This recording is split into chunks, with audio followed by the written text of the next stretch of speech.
artists, writers, poets, intellectuals and members of the creative fraternity who came together in February 1989 in the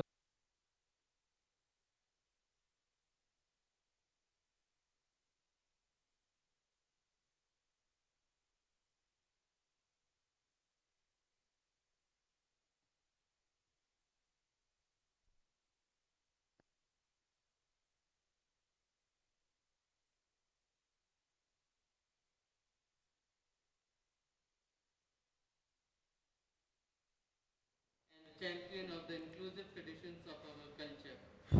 We hope that you will continue to attend these lectures in ever growing numbers and will spread the word and invite your friends and family to be part of this initiative. It is a timely initiative, at least for us, because the public sphere for discussion is shrinking in the nation today, and not just in the nation but globally, and we need spaces to have a debate and a discussion openly with an open mind. We also hope that you will volunteer to help us organize these lectures in a better way, and will also make some monetary contributions so that we can sustain this lecture series. So, there is a donation box there next to the registration desk. We would request you to, if you can, even if 10 rupees, donate something so that we can organize it in a nicer way with more cookies and more chai. Now, I have the great pleasure of introducing our speaker for the day, Professor Surojit Mazumdar. Professor Mazumdar is a distinguished scholar of political economy and a leading voice in the study of Indian industrialization and corporate capitalism, among many other things. He is a professor at the Center for Economic Studies and Planning, CESP, School of Social Sciences, Jawaharlal Nehru University, where he has been teaching since 2014. Educated at the University of Delhi and later at JNU, Professor Mazumdar completed his MA in 1987 and M.Phil in 1990 in economics from JNU, followed by a Ph.D. in 2007 from the same institution.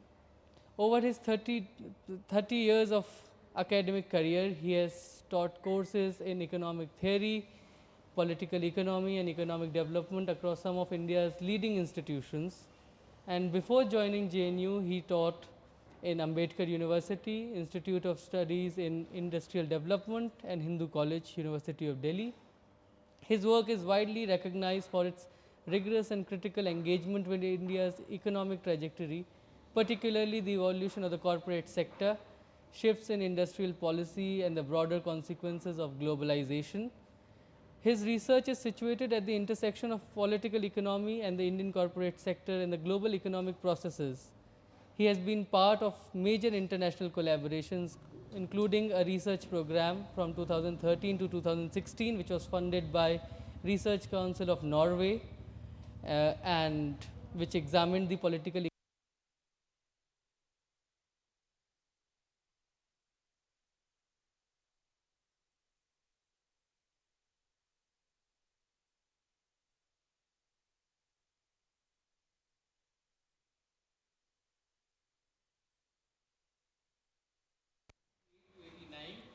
Professor Mazumdar is currently serving as the president of JNU Teachers Association and also the president of the Federation of College and University Teachers Associations. Surojit is probably the only former student of JNU who has been president of both Students Union and the Teachers Association. Today he will be speaking on Is Humanity Facing a Crisis?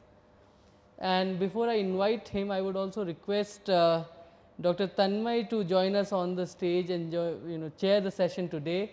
He was one of the team members of the team who treated the victims of the recent Red Fort blast. So, nobody is better than a doctor to talk about humanity. So, over to Professor Surojit Mazumdar. Thank you so much, sir.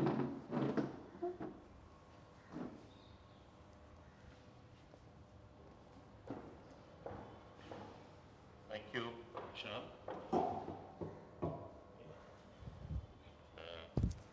Thank you to everyone who is here today to to listen to my thoughts uh, on this subject. It's a privilege to be speaking in this lecture series organized by organization created to kind of keep the memory of Safdar Hashmi alive. Ishan referred to the two tracks of my life. One of them also involved interaction with Safdar and working with him, though I was not involved in theatre at all. I had the opportunity at one point of time to work with him for bringing out the student struggle, which was the Journal of the Students' Federation of India in the late 80s, a few years before the tragedy which led to his passing. This topic that I have chosen for today is of course a topic in which there is a question. But I'm sure for most of you, the way the question is framed, implicit in that question is also the answer, in a sense. And while I do not dispute that implicit in that question is an answer, my objective today is not to create a sense of fatalism or hopelessness about the world which we live and about the future that awaits us. Instead, my objective is to, in a sense, try and understand what lies behind this crisis that we seem to be confronting, which on the one hand will mean, of course, appreciating the magnitude of the crisis itself, and at the same time possibly shed some light on what we need to do in the present in order to ensure that we have a different future. Meaning that the future that awaits us is not a settled question. And unless our analysis is about finding a way to the better future, that analysis would be more or less empty of any meaning. So my objective is to try and draw on what exists. I'm not going to say anything that is particularly or highly original, but ideas that exist, draw on them or bring them together in a specific way to look at this crisis that we are facing. Now, when one uses the term humanity, I am here using it in two different senses. And in both relation to both, we can talk about a crisis confronting humanity. And these two, the crisis in these two dimensions or two meanings of humanity are not independent, but also they are mutually interrelated. So in one sense, we use the term humanity in a particular manner where we describe a particular attitude or approach of where people have some sense of compassion and understanding and solidarity with other human beings. And we counterpose this notion of humanity to inhumane or beastly behavior. Okay. We consider this to be a virtue, and we counterpose it to inhumane and beastly behavior, even though both these behavior patterns are exhibited by human beings. Both of them are exhibited by human beings. So in a sense in which you can talk about humanity when you say, Benjamin Netanyahu, do you have any humanity? That's one sense in which one is talking about the crisis of humanity. And this, of course, what has happened and been happening in Gaza is, of course, one of the extreme symptoms of this crisis. But many of us who of my generation, who've kind of lived through the last 40, 50 years, would perhaps have a sense, though I can't produce any kind of empirical evidence to substantiate this, but would have a sense that somehow, as far as this aspect of humanity is concerned, or this meaning of humanity is concerned, across the world, not just in our society, but across the world, we seem to be in a state of regression. We would all have the sense that it was around a little bit more. some time ago than it is now. Okay. And if it is a virtue, what is it that about human reality today that is pushing us in this direction of a regression? And that's an important question to answer. In different ways, people have justifications for this. They may be right in certain circumstances, not right in other circumstances. But whatever it is, there's something about the reality we are confronting in which this kind of lack of humanity is increasingly in display. So Gaza, as I said, is an extreme thing, but we know what's happening in our own country. You look at countries in Europe or United States, what's happening in parts of Africa, Latin America, everywhere you see signs of this regression, okay, where human beings certainly today have come to rationalize and accept things that can be done to others, which is somewhat at odds with the idea that as time is passing, we are now in the 21st century, so we are progressing as a race, as a human race. It's at odds with that particular idea. So in that sense, humanity is facing a crisis. But there's a second sense in which we use the term humanity, which is to describe the collectivity of our species, human beings as a collective, okay, who are one among several species that exist on this planet Earth. But we are today confronting a crisis where the very distinctive nature of this species, that it exists and interacts with nature in a very distinct, special way, where it transforms what exists in nature as part of making of its own life, has brought us to a point at which there might, to a point at which the effects of that on nature are now creating conditions where there is a very distinct possibility that in the not so distant future, unless there is a course change, we may not have a livable planet. Okay. That's another sense in which there is a crisis of humanity. That is, the human beings as a totality are confronting this possibility, and they don't seem to be capable. Something about the world in which we're living, that they don't seem to be capable of coming together as one humanity to be able to act in a manner that is required to address this problem.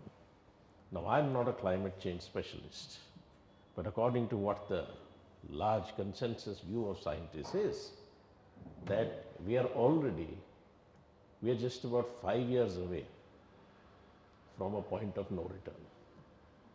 That by the calculations that scientists have done, the peak levels of carbon emissions should have been reached before 2025, and by 2030 they should have come down by 43% in order to avoid any kind of catastrophic consequences of global warming. Well, we still haven't peaked, it's still rising, and the prospects of reducing it by 43% by 2030 look very, very remote. There's nothing happening as far as that is concerned. If anything, there seems to be a movement in the other direction in the world, where that particular agenda is ceasing to have the importance that it does. But there's another sense in which also we can say that humanity is facing a crisis which relates the two things. The world in which we are living, one of the first sense in which we are talking about a crisis, is also reflected in a world which is deeply divided. We have a deeply divided world. We have societies which are divided, we have divisions between countries, conflicts between countries, a deeply divided world in which not only is there conflict, not only is there war, but we are facing a context in which today it cannot be confidently even ruled out that this conflict that we are seeing in the world today, or at different points in the world we see tensions and conflicts, that these will not push the world into a process where we will annihilate ourselves. We have that capability, and that we will not annihilate ourselves. Somehow the world today does not inspire confidence that this will not happen. So some decades ago we used to think we have to keep these nuclear weapons away from some madmen who are around in the world, who are trying to steal these away from us. And as long as they remain in the command of the civilized people of the world, there is no real danger that any such conflict will happen. Well, now, so many crazy people are sitting with the nuclear buttons in their hands. So that's the world in which we are living, and therefore we cannot feel very confident that nothing is going to happen. And we can be complacent about it, that nothing is going to happen, no such nuclear conflict is likely. Okay. Second World War is a matter of history, nothing like that is ever going to be repeated. Today we cannot say that anymore. Now, how did this particular world emerge from what happened 35, 40 years ago? Okay. So 35 years ago or so, we had the so-called end of the Cold War. Okay. And the end of the Cold War was supposed to be the end of a world divided and on the verge of conflict. And yet, the promise of that so-called end of the Cold War is not what we see today. We also had the unleashing of a process of so-called globalization, where the whole world was supposed to be becoming one village, interconnected minute to minute. Okay. All of humanity was being drawn into this process where the borders, political borders between nations were supposed to be losing their historical significance. So that's a second aspect of something that was happening, and yet we find that that promise that was offered by that process is also not being realized. We are seeing quite the opposite. A third thing that happened, which was part of the story of the end of the Cold War, was that it was celebrated as a victory of democracy over totalitarianism. And that democracy is what was going to flourish in the world. That was the so-called promise that was offered to everyone, that now democracy has finally triumphed, and that's the future of humanity. Today, we are confronting a world in which country after country is in a situation where even those with long established so-called democratic structures and institutions are teetering on the brink of collapse. Societies internally have become so divided, so conflict-ridden, that these democratic structures are not able to manage within this. And of course, we also have the rising trend towards authoritarianism in different ways. So whether you look at the United States, which claim to be the world's greatest democracy, or you look at India, which claims to be the world's largest democracy, despite all those differences, there is a common essence in terms of what direction. What is the direction of movement? So democracy is also in crisis, and globally it is in crisis. So if you see these whole set of trends which are taking place across the world, these are where we have only different expressions of these in different parts of the world, depending upon their own specific historical context. Then one should look for explanations for this in that very process which claimed to be the beginning of the end of all of this, which is that process of globalization as it unfolded after the so-called end of the Cold War. Is there something about that which can help us to understand and explain what is this crisis that we are currently confronting? And there, it is only the kind of effects of the so-called end of the Cold War and the way people think about reality that comes in the way of often understanding something which can be otherwise would have been patently obvious based on thoughts and ideas that already existed.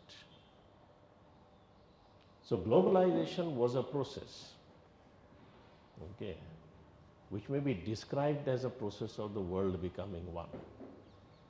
But that is a description of the process that misses out on its very important essence, that this was a process of globalization whose underlying reality was capitalism. And a capitalism which had assumed world dimensions, a world in which also there were deep divisions in the significant inequalities that existed within that particular world. It is capitalism and its boundless thirst for profit which drove this process of so-called integration. And this was ultimately capital's globalization and not the globalization of human beings. It is capital for which the world was opened up, not for human beings. People cannot move, could not move, cannot still move freely across the globe. But capital could. So it is capital's boundless thirst for profit that drove this particular process of integration and imparted to it its specific character. One of the implications of this was that this became an era in capitalism's history in which the whole process was one in which the boundless thirst for profit, okay, it's satisfied in two related and but different ways. One is where you keep expanding production and keep on expanding the arena from which profits emerge. And the other is from whatever process of production happens, the value that is generated or created, when it comes to its division between those whose labor produces that value and those who own the means of production, tilting the balance in favor of the latter. This second way has played, relative to the other one, a much more significant role in this era of globalization. And that is the underlying reality which you see reflected across the world in rising inequality in the distribution of income and in the distribution of wealth. This is true again of what has happened in the world's greatest democracy and what has happened in the world's largest democracy. One of the world's most powerful nation in terms of economic strength, and one of the world's underdeveloped third world economies. In both, you see the same trend.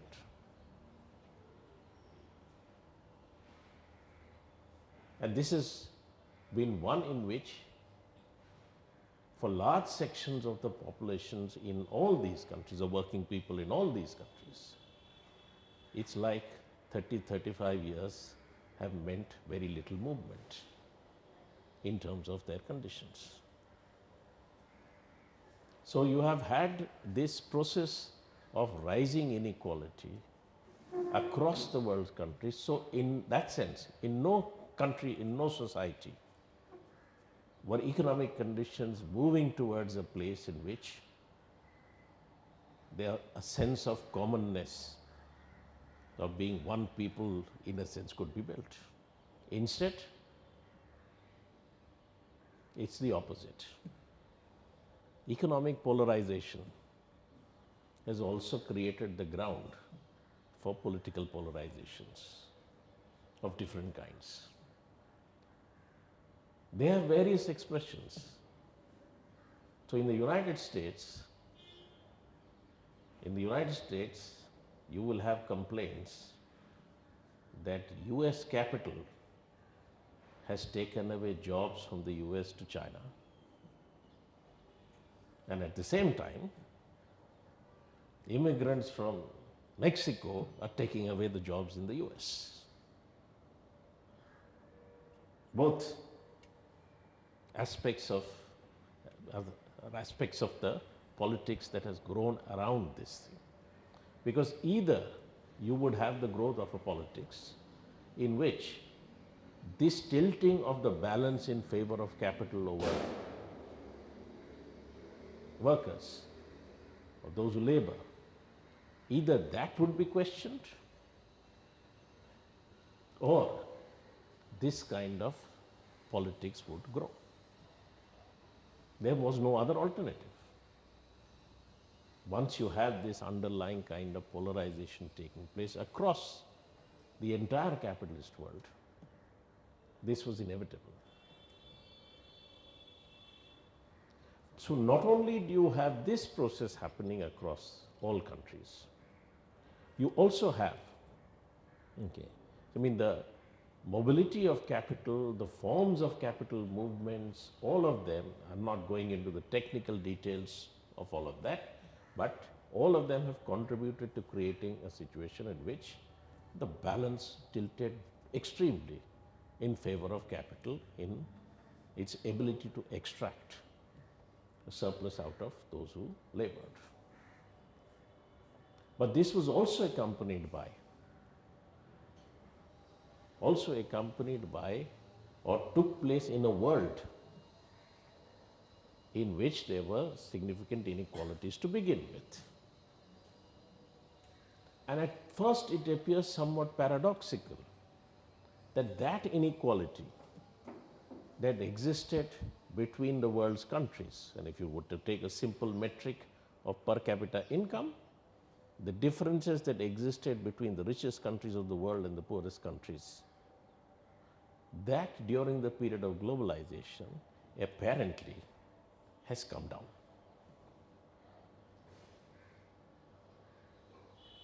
That is, the poorer countries of the world, on an average, have grown faster than the richer countries of the world, or the richest countries of the world. So at first it appears paradoxical. How did this happen? Well, partly this is linked up to what one was talking about in the first case. How the mobility of capital, one of the ways in which this share of profits was enlarged was basically by moving production to where wages were lower. And of course, they were lower in the poorer countries of the world. So that shift is not different from that, is interlinked to that process of,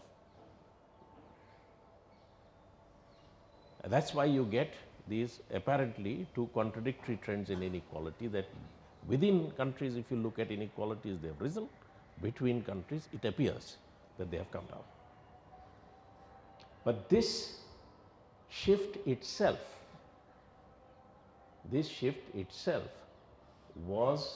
had as its basis the existing underlying unequal world structures. Why did capital find it easy to go everywhere in the world, wherever it could extract the maximum profits, without having to be concerned about where it went, the governments or the states of these countries would at some point of time take some autonomous action which would threaten their assets there.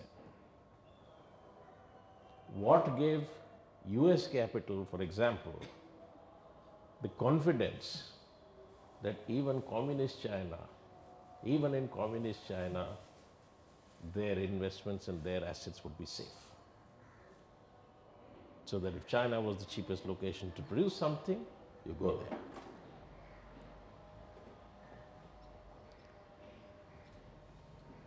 The end of the so-called Cold War and the appearance of a world in which US supremacy was supposed to be unchallenged, that was the underlying basis for that confidence.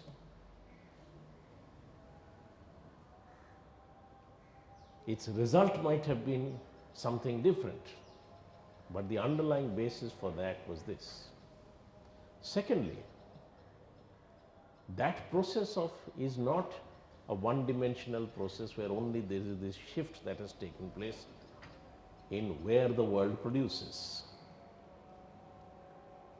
That has been accompanied by a process, a pattern of flows that goes the other way.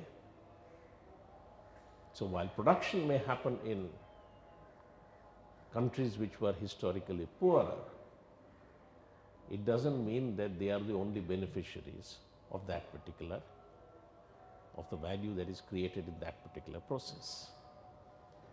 And kind of telling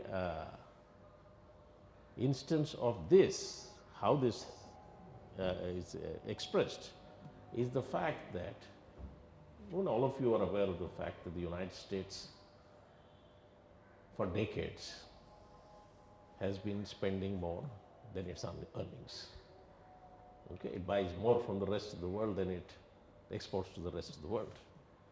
Okay, so it is a perpetual, how do you manage to spend more than your income? You borrow. So the United States has been the consistent borrower from the rest of the world for decades. On the other side of the equation, you have China, which has persistently had export surpluses for decades. So that is, it is lending to the rest of the world. Yet, US assets and investments outside the United States, US income receipts from those assets exceed what US pays on all its foreign liabilities. So while it has accumulated more liabilities than assets, because it is perpetually borrowing, the US receives more from its assets abroad than it has to pay to the rest of the world for the rest of the world's ownership of assets in the United States. On the other side, when you look at China, it's the other way around. It's a lender, but foreign assets in China earn more than China earns from all its foreign assets.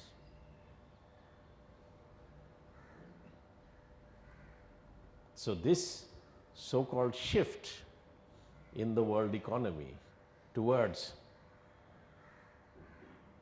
the developing countries of the third world has not been a one-sided process. Its underlying premise was an unequal world order, and it continues to reflect those inequalities. But there is another dimension to this process, which is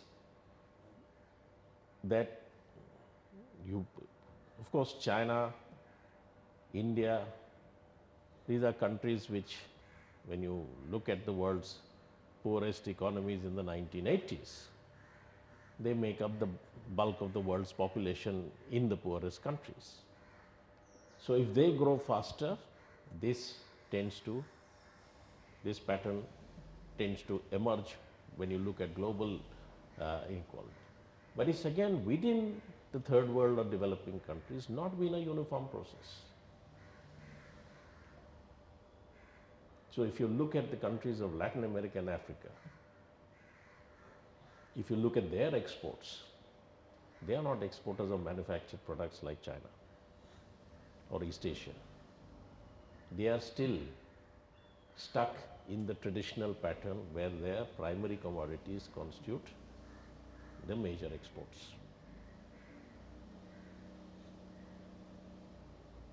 Countries of Latin America and Africa still continue to have a condition where they have deficits in their transactions with the rest of the world. Now they have deficits with both. They have deficits with, continue to have deficits with the advanced economies, but they also have now deficits with China and East Asia.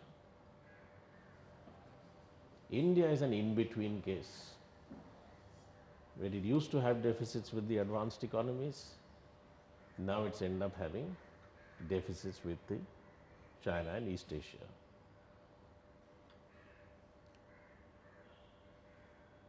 So in the international division of labor, it is not that there is some kind of a universal shift or change that has happened, that the condition of developing countries in general has transformed.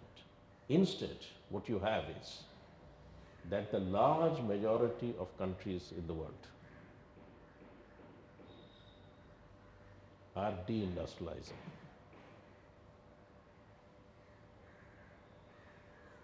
Including India. That is, the significance of the industrial sector in their economies is reducing. Now, the industrialization and industrial revolution marked capitalism's decisive break with the past. And capitalist development expressed itself through processes of industrialization in countries where capitalism developed the fullest. Historically, it came to be concentrated in the advanced economies, and that was underlay the division of the world between a set of advanced economies and the rest. They are also deindustrializing the advanced economies now, but so are other parts of the world which have never attained the same level of industrialization, which is what is referred to as premature deindustrialization. So the so-called shift that has taken place in the world economy, if you just look at the aggregates, sometimes can create an exaggerated picture of what the change is, because of the fact that there's one very large country in that story, which is China. The Chinese story is by no means universal. Even the Indian story is very different from China.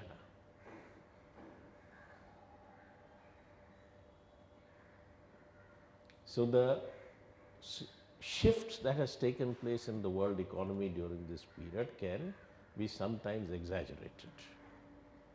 What is more important, however, to recognize is that even this shift,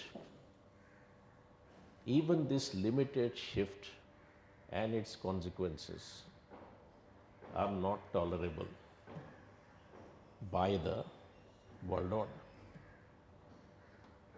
So that is the underlying reality which has impelled this transition in the United States position, where from being the votary of globalization,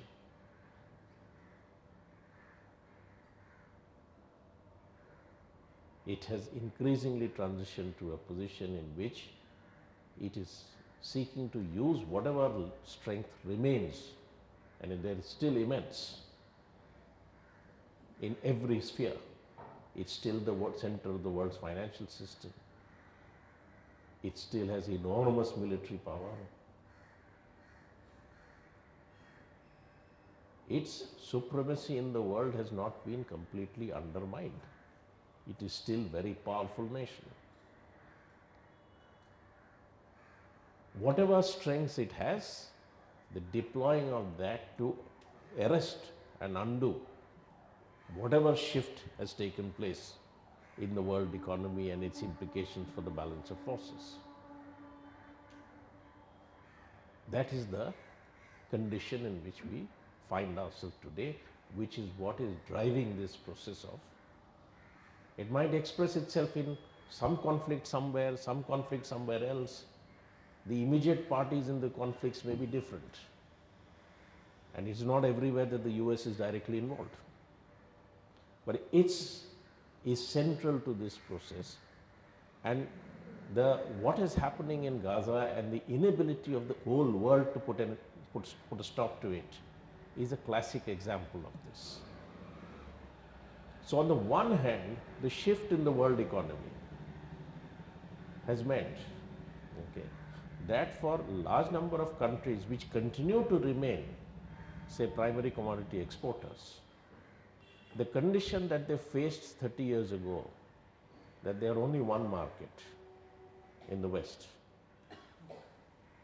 that has changed because significant part of production has shifted, particularly industrial production. And it is quite a significant shift that has happened. So even as late as 2000, about 70% of the world's manufacturing value added used to be in the advanced economies. China was only about 4 or 5%. You go back to 1991, it was less than 2%. Now the advanced economy share has come down to below 40%. China has gone to 30%. So that's a significant shift, which means that for primary commodity exporters also, the world market has changed. They have alternative markets, which gives them a certain bargaining power or room for maneuver. So suddenly you find that so many countries which were so beholden to the United States become capable of taking independent positions. And you see that when it comes to the question of Gaza and what was happening there, the genocide that was taking place, you had the large, overwhelming majority of the world's countries officially recognizing that this was a genocide and it had to be put a stop to. But because one powerful nation stood by with Israel, nothing could be done about it. This reflects both the change as well as the continuity that the world order exhibits. And there is an underlying economic basis to that. The implication, however, of all of this is that you will get a world that is ridden with conflict, ridden with divisions within societies, within countries, and between countries. This is not a condition from which spontaneously any resolution of these conflicts and contradictions can emerge. And what this reality is reflecting is that the so-called tensions that the world faced during the period of the so-called Cold War, where its real origins lay. Today there is no Soviet Union. There is no socialist camp. No country in the world is, large majority of the world's countries are not facing the threat of a red revolution. So how do you explain this world that has emerged? Because its roots lay within capitalism. And capitalism's success or victory or conquest is not something that can resolve these contradictions because they are internally generated from within the context of capitalism. This crisis that we are confronting today is not a crisis that is emerged out of thin air. It is not because some crazy people happen to be born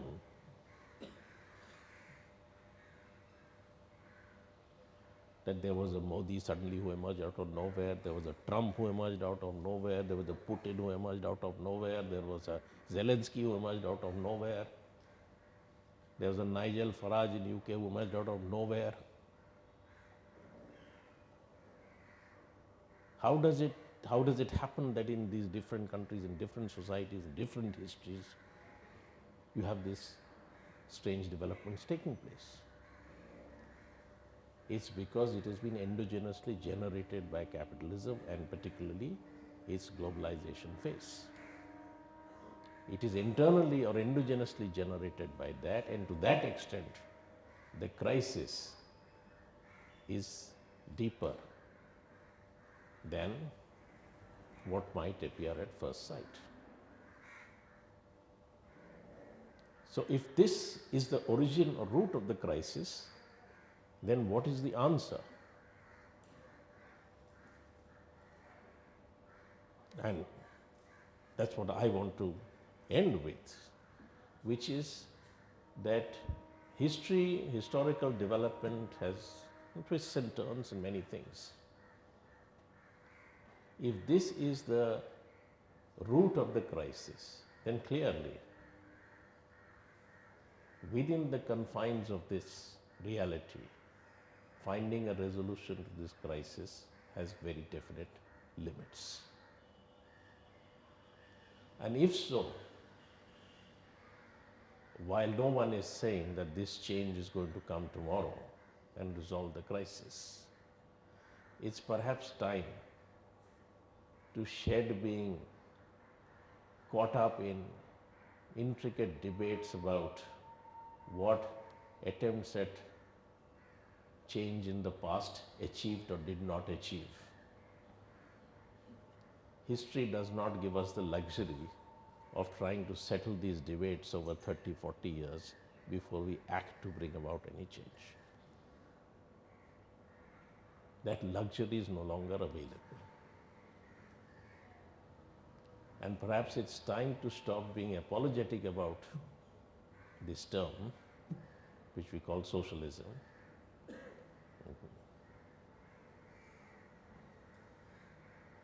And think about the question of change.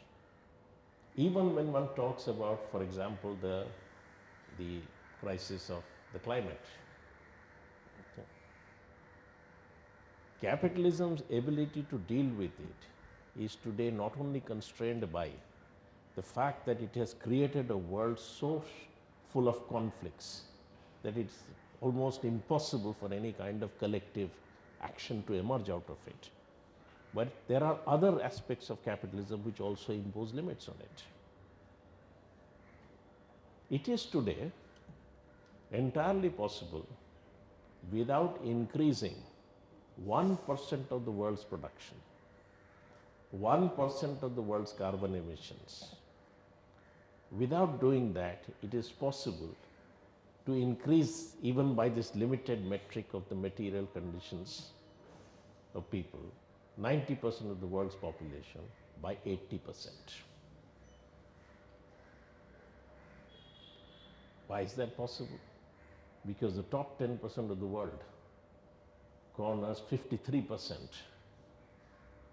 of the income that is generated by this worldwide production system, and the remaining 90% make do with the balance 47%. So if you can reduce that 53% to 10%, if 10% is the share in the population, you have 10%. Then that releases 43% for the rest. So from 47 to 43, you add 43, it is almost a doubling. What's the barrier? So it's not that your technological and productive capacities are a constraint. It is the system which is the constraint, where people do not produce only for themselves and for meeting their needs. They have to produce the profit also.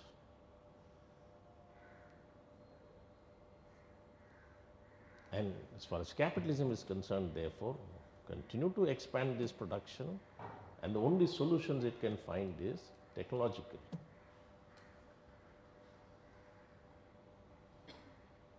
So don't allow cars to be used for 15 years, make it 10 years so that people buy new cars which have lower emissions.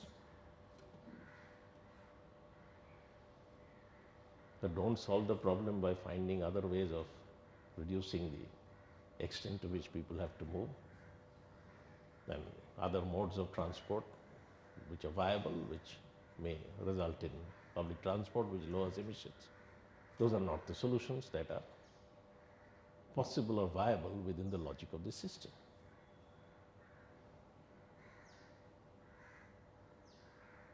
So the whole focus of the issue is about finding technological solutions.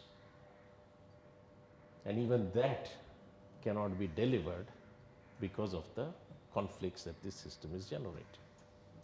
So the limitations on our ability of humanity to deal with this problem are limitations that are arising from the underlying context of capitalism. They are not inherent to human life. But because we have kind of discarded any possibility of a different world, we are unable to think of a solution beyond these, except in these narrow terms. But as I said, history does not give us now the luxury of thinking or reflecting on these questions about how to define in specific details the future, what lessons are to be learned or not learned from the past, before we place it firmly on the agenda that this is a necessity, this is a change that is necessary. As I said, while it is not something that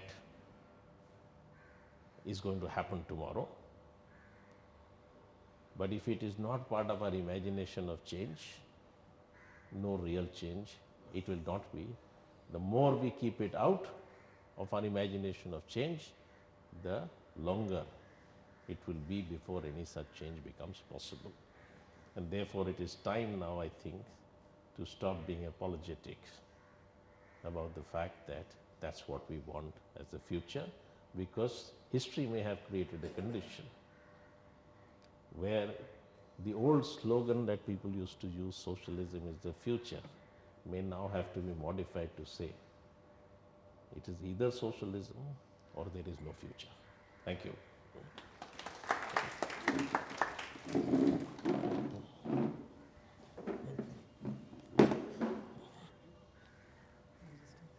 थोड़ी देर अब रुक जाए, अभी सवाल जवाब होंगे.